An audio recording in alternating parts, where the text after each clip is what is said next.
Hi friends, welcome back. तो भाई आप लोगों के काफ़ी सारे मैंने कमेंट्स पढ़े हैं जिसमें आप लोगों ने अपना, मैं बोल सकती हूँ, गुस्सा, एंगर, अग्रेशन दिखाने की कोशिश की है। पहले एक तो ये क्लियर कर दें कि जो भी हो रहा है वो हम नहीं कर रहे हैं, ओके। तो हम पे पर्सनल अटैक करने का कुछ बनता नहीं नहीं है। देखिए, लॉ तो लॉ, हाँ, law is law, law apply होगा इररिस्पेक्टिव कौन बंदा था नहीं था। हाँ हाँ। Law is law. और दूसरी यू बात ये, break the law, you will have consequences. Yes, और दूसरी बात कि अब इंडिया में मीडिया क्या बता रहा या है या और यूट्यूबर्स क्या बता रहे हैं वो हमें पता नहीं। तो ये न्यूज़ मुझे भी नहीं पता थी। जब आपके कमेंट्स पढ़े हैं तब जाके मैंने सर्च किया, पता करने की कोशिश की हो क्या रहा है, और मैं उसको पढ़ के अब मेरे को कुछ आइडिया हुआ है। थोड़ा बहुत मुझे आइडिया हो चुका है कि हुआ क्या है, क्योंकि यहाँ पर ऐसी कोई न्यूज़ इतनी आ नहीं रही और सारा इंडिया मीडिया में ही ये न्यूज़ आ रही है। पर मैंने कोशिश की है कि खाली इंडिया मीडिया नहीं, कहीं और से भी फैक्ट चेक करूं और साथ में ये भी देखूं कि कोई और कहीं और किसी मीडिया ने इसके बारे में बात की है तो क्या बात की है। तो अब कुछ आइडिया मुझे हो गया है और अब हम लोग एक वीडियो देखेंगे और देखते हैं कि क्या इंडिया में क्या बोला जा रहा है या क्या न्यूज़ आ रही है।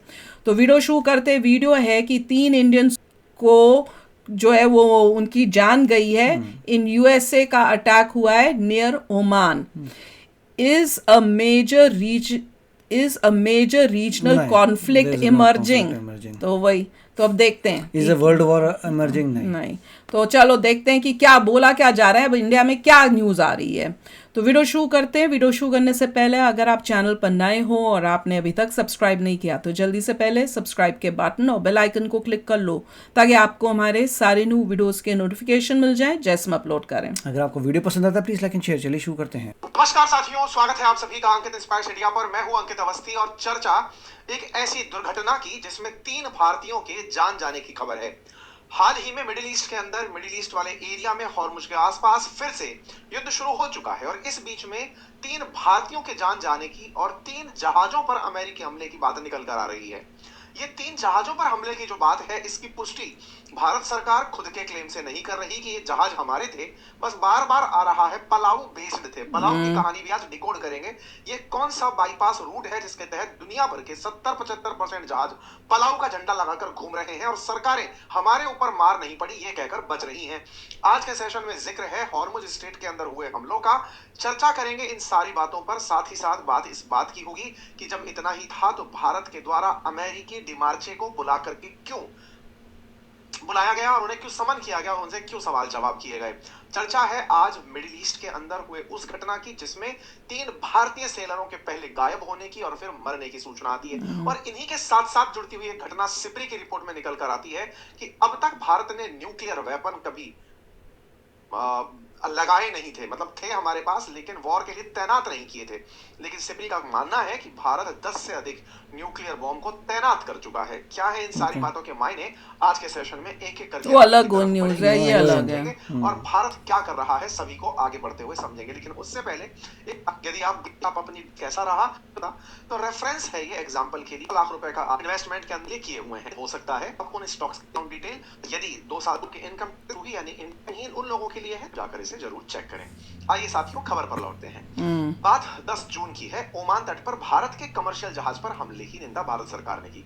बड़ा इंटरेस्टिंग है कि यहाँ पर हिंदी न्यूज चैनल्स दिख रहे हैं भारत के कमर्शियल जहाज। हाँ, वही मैं पूछ रही थी, ये कंफर्म कहाँ से हुआ कि भारत के कमर्शियल जहाज हैं। मैंने बहुत कोशिश की पता करने की किसके जहाज हैं, कहीं पे भी ये नहीं पता चला कि और ना लिखा हुआ है कि ये इंडियन वेसल्स थे। ये इंडियन नहीं थे, इन पे फ्लैग लगा हुआ था किसी और का। जो भी वेसल अगर लॉ ब्रेक कर रहा है, हाँ वो तो है। अब ये पूरा देखते हैं, पहले देखते हैं कि बात क्या हो रही है। अफेयर की उसमें बड़ा ही इंटरेस्टिंग एक लाइन लिखा आया we condemn the attack on the commercial vessel. अच्छा, ये मिनिस्ट्री ऑफ इंडिया ने, एक्सटर्नल अफेयर्स ने ये किया कमर्शियल वेसल, पर ये नहीं बोला कि किसका कमर्शियल वेसल है। क्या ये इंडिया का कमर्शियल वेसल था जिसके ऊपर झंडा किसी और का लगा हुआ था?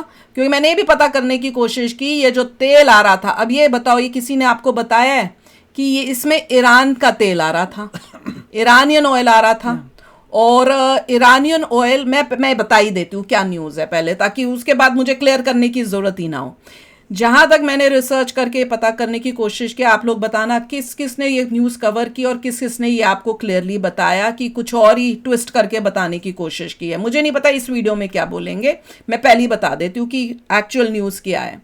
ये जो भी शिप थी, ये जो टैंकर था, जो शिप थी, इसमें आ रहा था ईरानियन ऑयल। ईरान से ये ऑयल आ रहा था और इस शिप के अंदर मोस्टली जो क्रू थी वो इंडियन क्रू थी।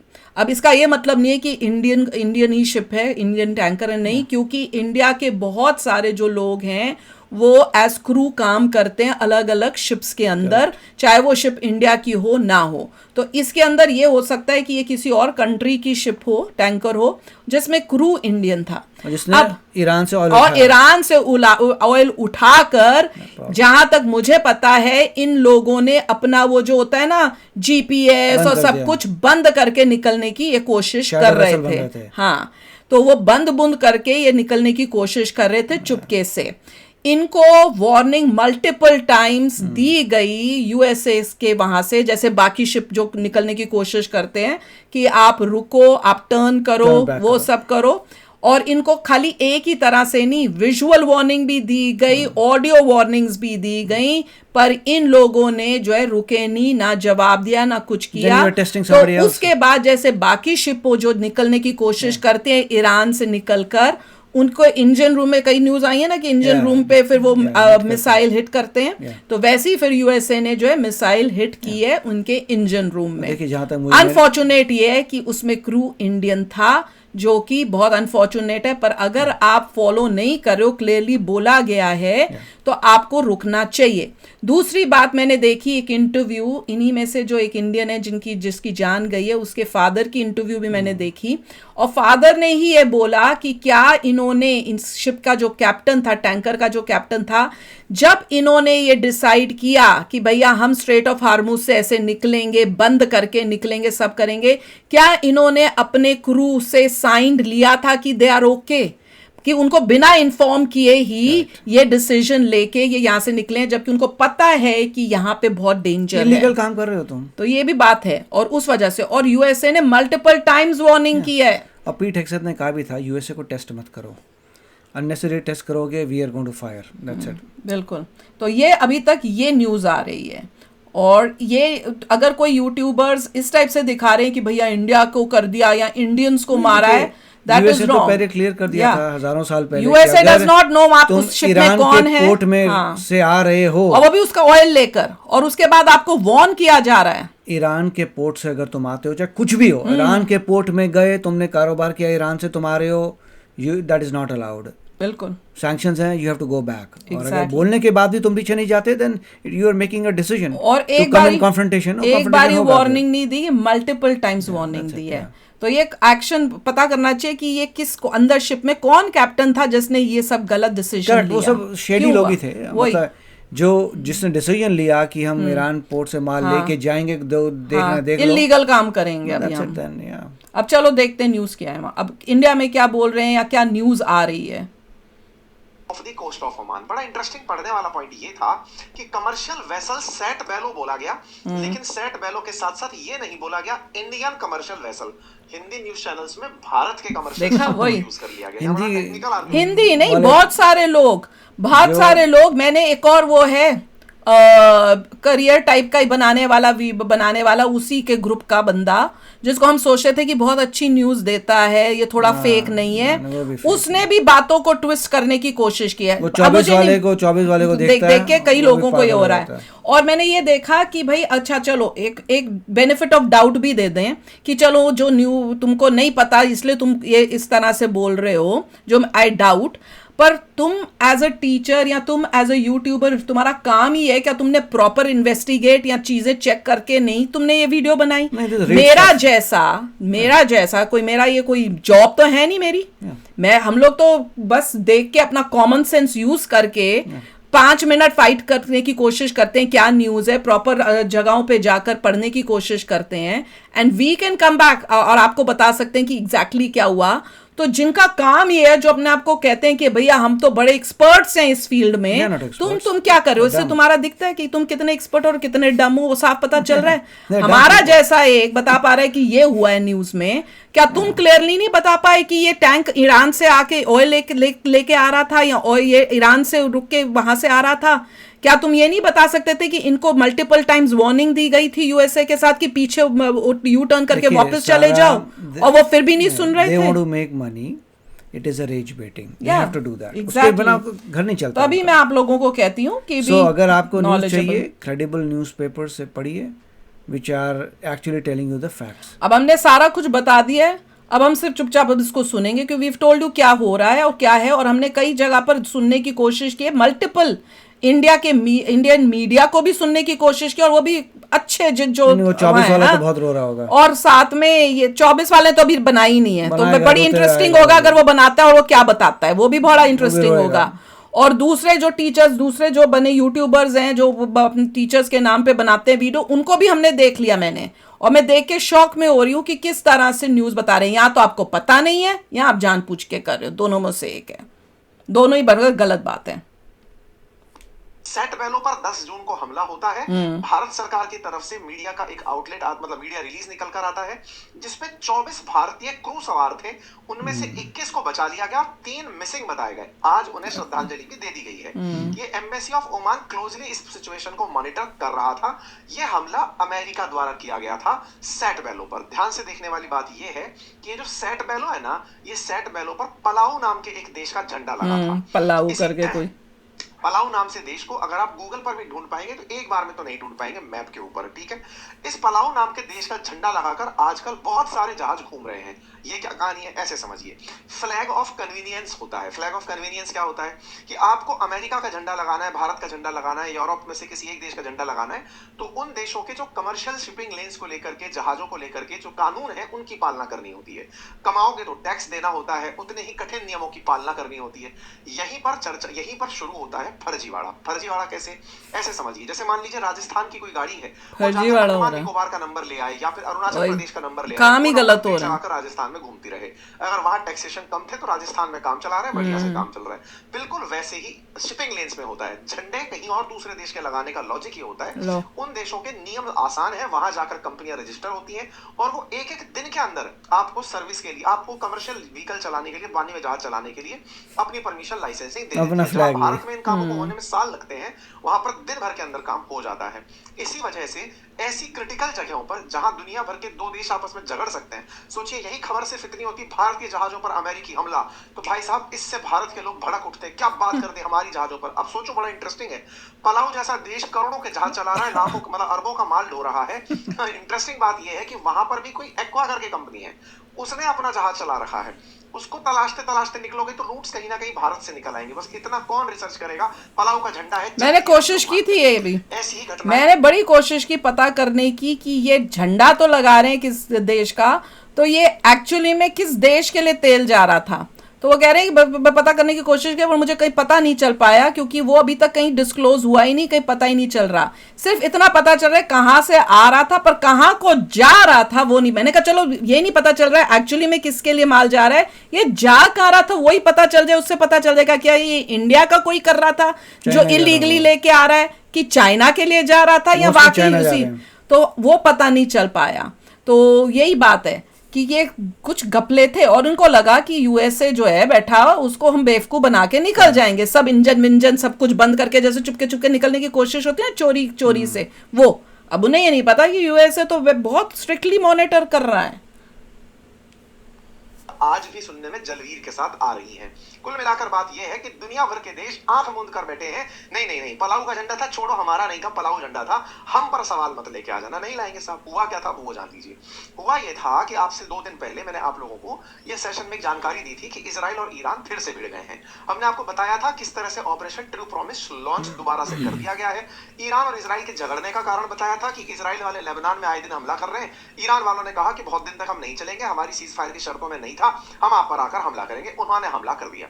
अमेरिका की तरफ से कहा गया कि साहब आपको रुकना होगा। ये सब जानकारी हम आपको पहले दे चुके हैं। चलो, इजराइल ने खूब सारे हमले ईरान पर किए और ईरान वालों ने इजराइल पर किए, ये सब झगड़ लिया आराम से। फिर ट्रंप निकल कर आते हैं और कहते हैं कि साहब रुको, आप लोगों को रुकना होगा, अब झगड़ना बंद करना होगा।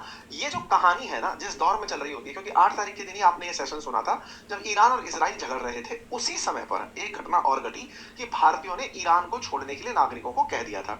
खबर ये निकली कि इसी जगह से एक भारतीय जहाज पर हमला होता है। अब मुद्दा ये है कि जहाज पर हमला होने की खबर आती है 8 जून के दिन। 28 Indian seafarer seek urgent help after vessel reportedly attack off Oman coast. ये जहाज जो है जिसके ऊपर हमला होता है, ये भी स्ट्रेट ऑफ हॉर्मुज को क्रॉस कर रहा होता है। इसका नाम होता है मैरीवैक्स। मैरीवैक्स नाम का जो जहाज है, इस पर हमला होता है 8 जून के दिन। इस जहाज में सवार लोगों को इंडियन नेवी बचा कर लाती है। ये इंडियन नेवी का हेलीकॉप्टर है और ये नेवी के द्वारा और इस पे हमला क्यों होता है? क्या ये भी तेल लेके जा रही थी इलीगली? ये वो वाली घटना का दौर था जब ईरान इजराइल का शुरुआती दौर अभी शुरू हुआ था, आज से 3 दिन पहले। ठीक है साहब, यूएस से पूछा गया कि साहब उस वही देखा, ये लिखा भी हुआ है कि दे ट्राई टू बाईपास, प्रतिबंधित क्षेत्र से गुजर रहा था, पलाऊ का झंडा लगा कर गुजर रहा था। ये भी समझ में आ गया, पलाऊ अपने आप में देखा, ये भी वो पलाऊ का जहाज जा रहा है साहब। ठीक है, इससे पता चल रहा है कि इस वाली शिप से पहले भी एक और शिप पलाऊ का झंडा लेके, जिसके अंदर इंडियन क्रू था, इलीगली बाईपास कर रही थी और इनको भी वही वार्निंग दी गई होगी, रुक जाओ, ये करो। इन्होंने कुछ नहीं सुना होगा, फिर इनके ऊपर फायरिंग की या क्या किया होगा, जो कि इस शिप के जो अब नेक्स्ट शिप है उसके ऊपर भी यही हुआ।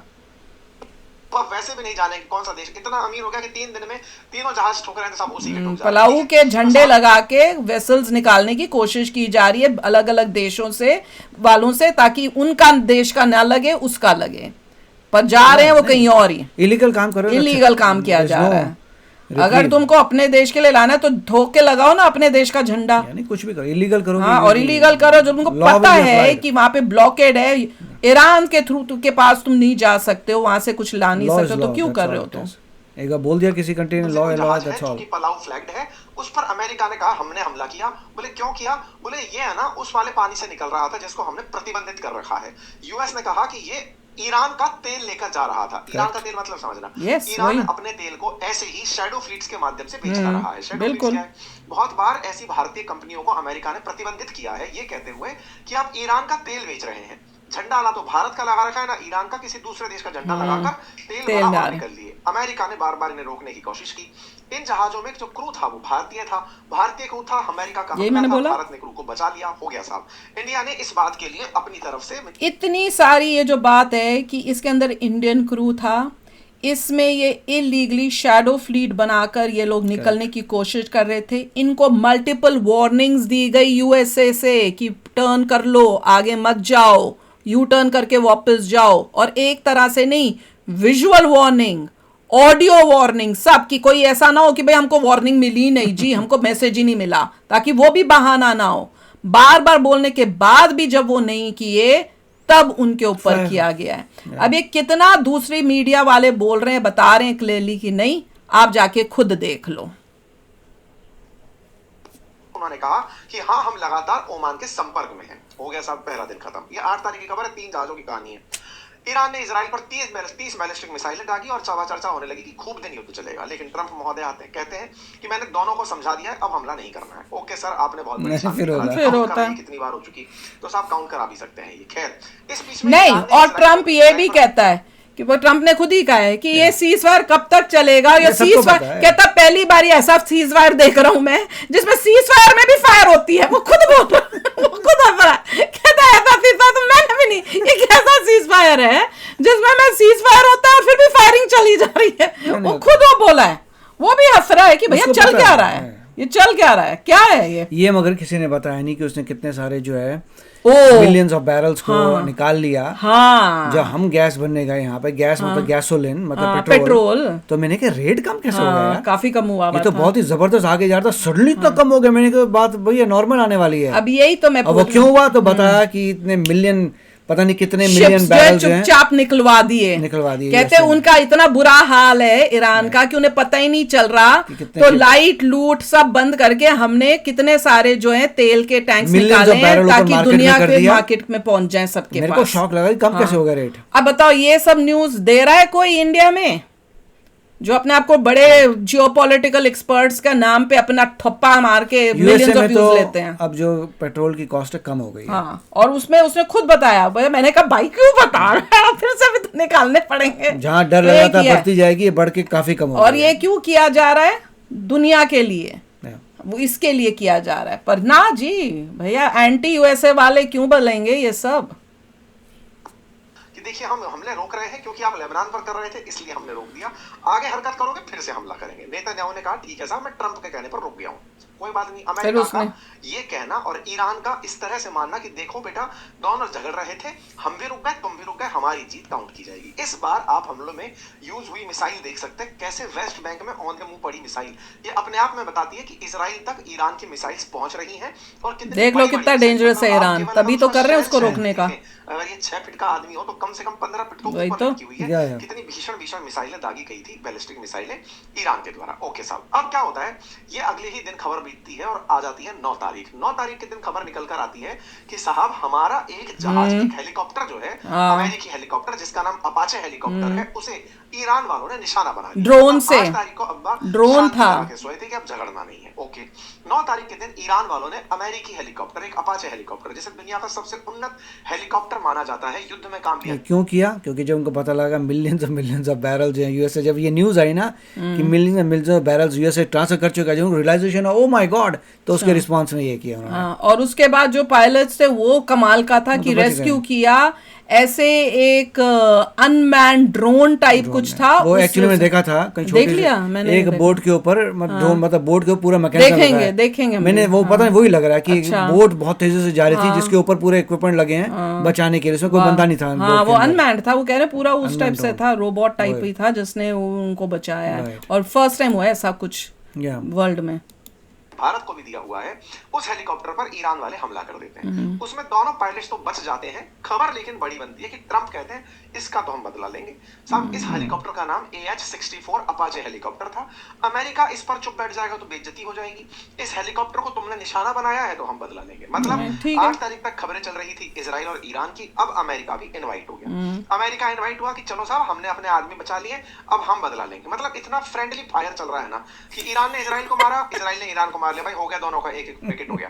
अब उधर से तरफ से ईरान ने अपाचे मारा, अमेरिका को मारना तो नहीं चाहते लेकिन बेइज्जती हो जाएगी, इसलिए हम ईरान को मारेंगे। लीजिए साहब, इन्होंने ईरान को निशाना बनाना शुरू किया। ट्रंप से पूछा गया क्या करेंगे, भाई हमको हिट करना पड़ेगा। 10 जून को ट्रंप ने कहा हमको हिट करना पड़ेगा। यूएस ने साहब उठाकर 10 तारीख को ईरान के ऊपर हमले करने शुरू कर दिए। हेडलाइंस आती है, अमेरिका की सेंट्रल कमांड लगातार हमले कर रही है। बढ़िया से हमलों की तस्वीरें निकाली जाती है कि साहब देखिए ईरान और अमेरिका वाले झगड़ रहे हैं।